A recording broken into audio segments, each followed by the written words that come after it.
Tonight, we step into the world of Don Blankenship, where he came from, how he rose, what happened at UBB, and the questions that still hangs over America like coal dust in the air. Was he a scapegoat or the architect of a preventable tragedy? Don Blankenship was born in Stopover, Kentucky in 1950, a place so small the road signs feel temporary. He was raised just across the line into Lorne, West Virginia, deep in Mingo County, Hatfield-McCoy country, coal country, hard country. His father was a Korean War veteran. His mother ran a gas station and convenience store, the kind of place where miners bought cigarettes on credit and gossip traveled faster than the trucks. Blankenship grew up watching the coal industry from the outside. The money, the danger, the politics, the power.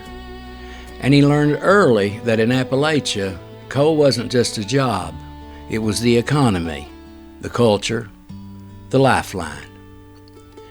He graduated from Matewan High School, earned an accounting degree from Marshall University, and worked summers in the mines, enough to know the work, but not enough to be shaped by it. He wasn't born into coal, he chose it. And once he got in, he never let go. Blankenship joined Massey Energy in 1982 as an accountant. But he wasn't built for spreadsheets. He was built for control. By the late 1980s, he was running Massey subsidiaries. By 1992, he was president.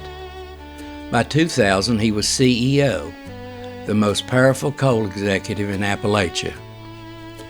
He was known for aggressive anti-union tactics, cutting costs to the bone, political influence that reached from Charleston to Washington, a management style that bordered on authoritarian.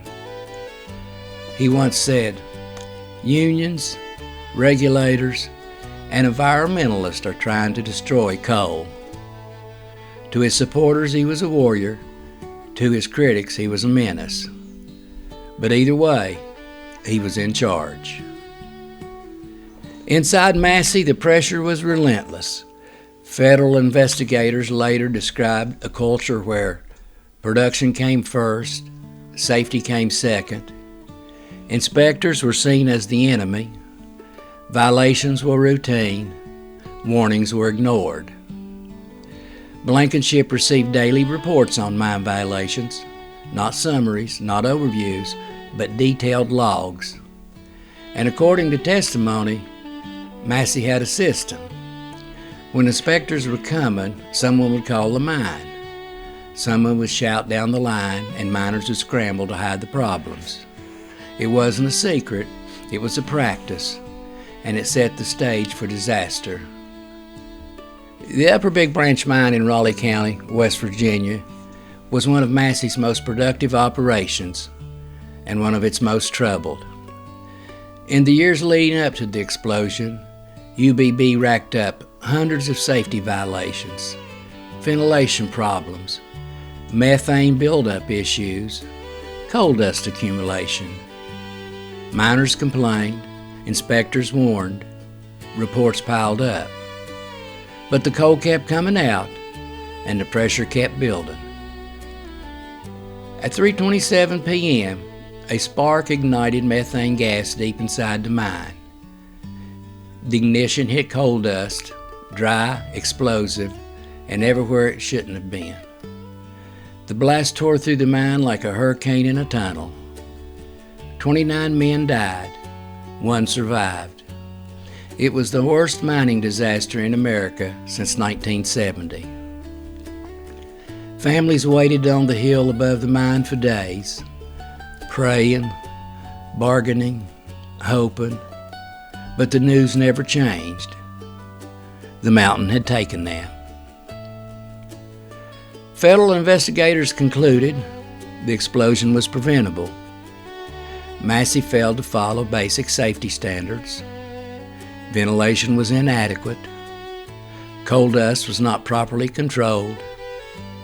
The mine had a culture of intimidation and massive obstructed inspections. And at the center of it all was Don Blankenship.